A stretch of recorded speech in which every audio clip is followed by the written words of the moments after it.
Okay, let's continue our driver availability.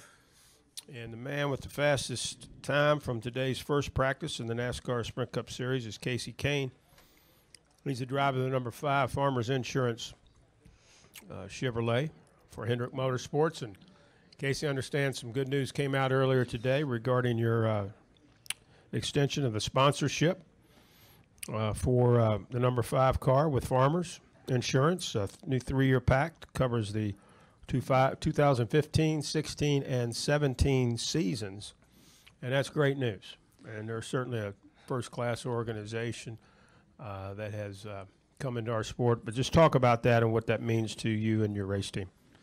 Yeah, it's really good news. It's exciting to have Farmers Insurance re-sign for 3 more years and be part of our 5 team. We've done a lot with them and really enjoyed working with them over the years. And we've won some races and have a good partnership. We've, I feel like what we did this year with Thank a Million Teachers I had a lot of fun with it. It was a great promotion that they did, and just showing teachers how much we appreciate them. And so I spent time with a lot of teachers and then a lot of students at the same time, in the month of May in 4 different states, 4 different schools, and I really enjoyed that. So it's things like that I'm excited about that we'll get to keep doing with Farmers Insurance, and looking forward to winning also and getting them in victory lane more than what we have to this point.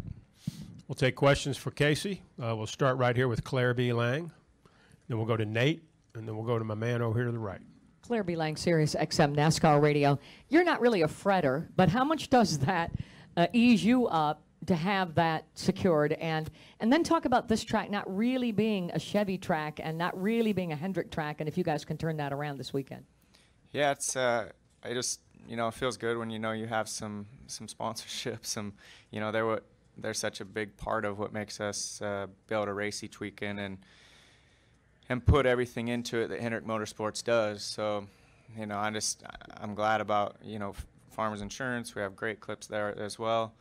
And so I'm excited about that. I think it's going to be some good things there. But as far as Hendrick at this track, I think we've always been pretty strong here. I think they have. I remember racing against them before I was at Hendrick, and they were fast. I know Fords have won a lot here for some reason, but I've watched Jimmy and Jeff and Dale win twice here. So it's I feel like it's a good track for us. We were leading last year and had a tire problem in turn 1. Jimmy was really good as well. So, we're fast today and look forward to a solid weekend. We'll go to Nate, and we'll go to my man here, and then Chase.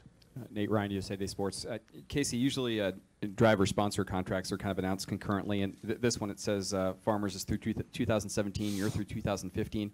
Where are you right now in terms of like the driver contract side? Would you like to extend that and kind of stay in line with the Farmers thing, or is that kind of too far in the future? I like being at HMS. I think it's just an unbelievable place. I think getting to work with the 3 teammates that I get to work with each week is better than anything I've ever done in racing, as far as guys that I've been able to work with and information there from 3 of the best in racing. So I've enjoyed every bit of it. Mr. Hendricks, he's always trying to help me, as a driver, as a person, and he gives us every opportunity. So I want to be there for a long time. I don't, we still have a year and a half before my deal's up. So I think performance and sponsors that want to be part of it, and just getting our team back to where it needs to be. We've struggled some this year, and for really no reason. We can't have that. And if we can get rid of some of those struggles, I would hope that I'd be at Hendrick Motorsports for a long time. Is that something you'll start talking about next year? I think you start talking about it whenever they want to start talking about it. I don't know when that day is, but I think we have a lot of really good things going on, and with a little bit of performance here and there, maybe it'll come up sooner than later. So I don't know. I'd love to be there for a long time. So I just have to kind of see how all that works out. Go ahead, sir, over to the right, and then we'll go to Chase. Okay. Overall, again, what do you make of this track? Last year, like you said, you started at 3rd, you were racing good, and then you fell into an accident and finished 38th, and then in another race last year at MAS, you went from 31st all the way to 7th. So it was reversed. So what do you make of this track and your performances on it? Yeah, I think of it as just a really smooth, high-speed, different Michigan than what it was the first 7 years I came here and raced. And but I enjoy it. It's going to be hot. It's going to be 83 on Sunday. So I think there'll be a little less grip out there, which should hopefully open up the racetrack and give us more opportunity to make passes. The track's a lot grayer this year than last year, so I think it'll be good. It just takes time when a track gets repaved, especially with this type of banking and this type of speed, to really have the track open up and race really well. But I think it's heading in that direction. And as far as our performance, we ran pretty good in both races. We had a tire in the second one leading, so I felt like we had a top 2 or 3 car there. And in the first one we got to 7th from the back, so that was a pretty good performance. Thank you. Go ahead, Chase. Chase Wilhelm, PRN. Kasey, off the wall question for you. You're going to Sonoma next week, and tempers can easily flare on a road course. And tempers can also easily flare out there in your personal car on the highway, which leads me to my question. What are some of the things that kind of make you angry when you're driving your personal car on the highway? There's a lot of things that make me angry out there. People driving slow in the fast lane. That's the first one. People not paying attention, texting.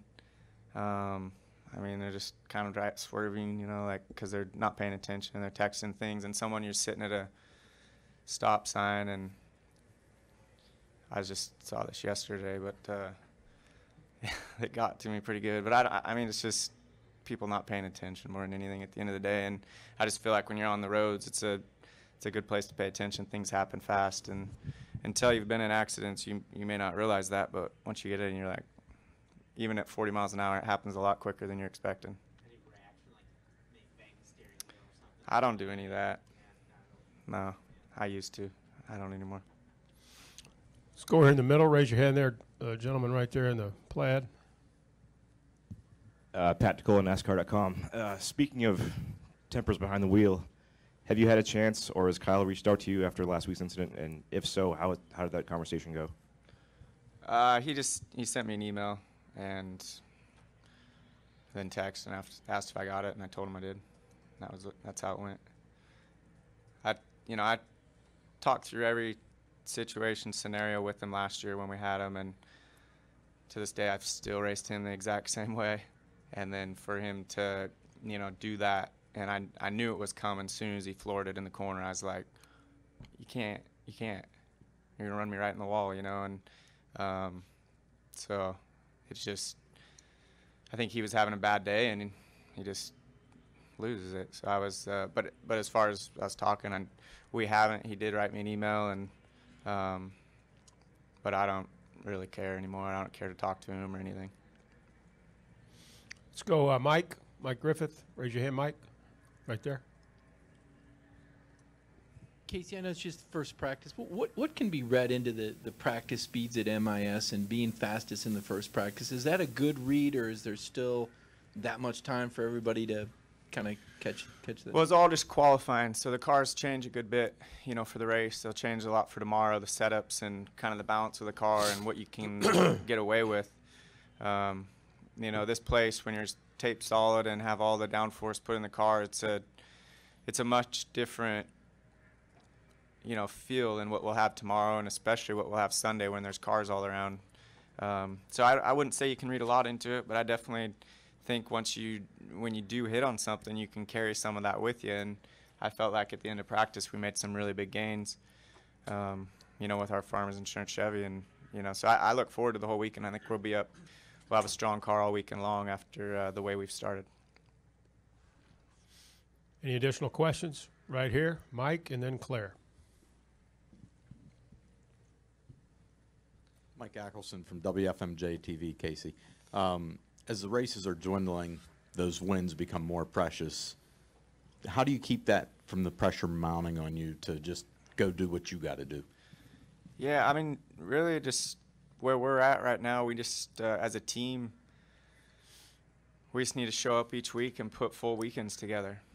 From myself to Kenny to from Kenny to Chris to everybody on our team, and we've talked about that all this, all weekend and all week long leading into this race. So we just need to step up, and if we do that, I don't feel like, I feel like, yeah, there's going to be pressure. We want to be in the chase, but we have fast enough cars, and we have all the equipment, everything there to do it. We just need to put those weekends together, put ourselves in position, and there's still plenty of time to win races.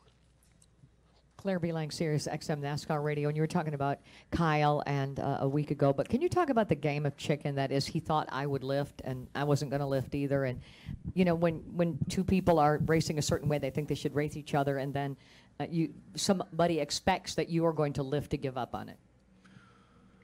Well, that's just, when one guy's on the inside, one guy's on the outside, and a wall's coming, the car on the outside is going to hit the wall first if he doesn't, when you run out of space. The guy on the inside wants to use the entire exit of the corner to carry his speed down the next straightaway. My whole opinion and my whole point on that was I'd already passed Kyle.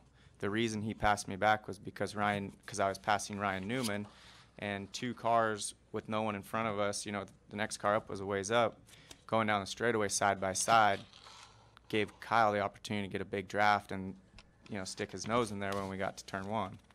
So suddenly he's back, and he knew if he didn't clear me there, that he would be, a position behind. And so you just floor it, and if it's close, someone's going to lift.